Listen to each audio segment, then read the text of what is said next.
নদ নদীর পানি বাড়তে থাকায় সুনামগঞ্জে দেখা দিয়েছে বন্যার শঙ্কা। বিস্তারিত জানাতে আমাদের সাথে যুক্ত হচ্ছেন সহকর্মী সাইদুর রহমান আসাদ। সরাসরি চলে যাচ্ছি তার কাছে।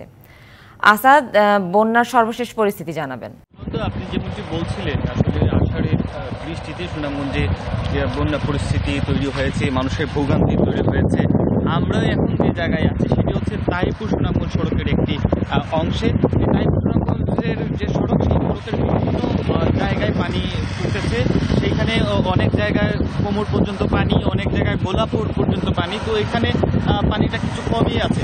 গতকাল থেকে যেরকম বৃষ্টিপাত হয়েছে, খুবই ভারী বৃষ্টিপাত হয়েছে। সারা রাত সকালে তেমন বৃষ্টিপাত নেই, এখনও বৃষ্টিপাত নেই।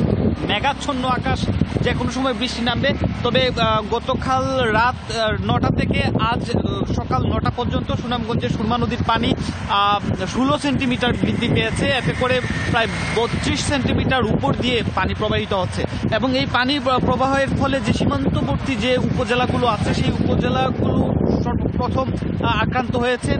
সেই উপজেলাগুলোর যে নিচু গ্রামগুলো আছে, সেই গ্রামগুলো পানিতে প্লাবিত হচ্ছে। এবং অনেক গ্রাম আছে যে গ্রামের ভেতর দিয়ে পানি প্রবাহিত হচ্ছে। এতে মানুষের যে ভোগান্তি সেটি কিন্তু বেড়েছে। এবং সুনামগঞ্জের যে পরিমাণে, যদিও আবহাওয়ার পূর্বাভাসে বলা হয়েছে আগামী কদিন এরকম মাঝারি থেকে ভারী বৃষ্টিপাত হবে।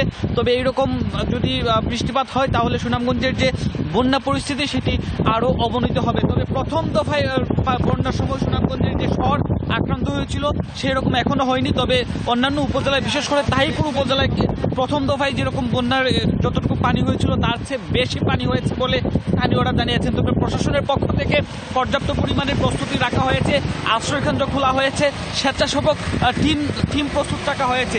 সুনন্দা, এখন পর্যন্ত সুনামগঞ্জে রাত থেকে ভারী বৃষ্টিপাত হলেও এখনের যে বৃষ্টিপাত, এখন সকাল থেকে তেমন কোনো বৃষ্টিপাত হয়নি।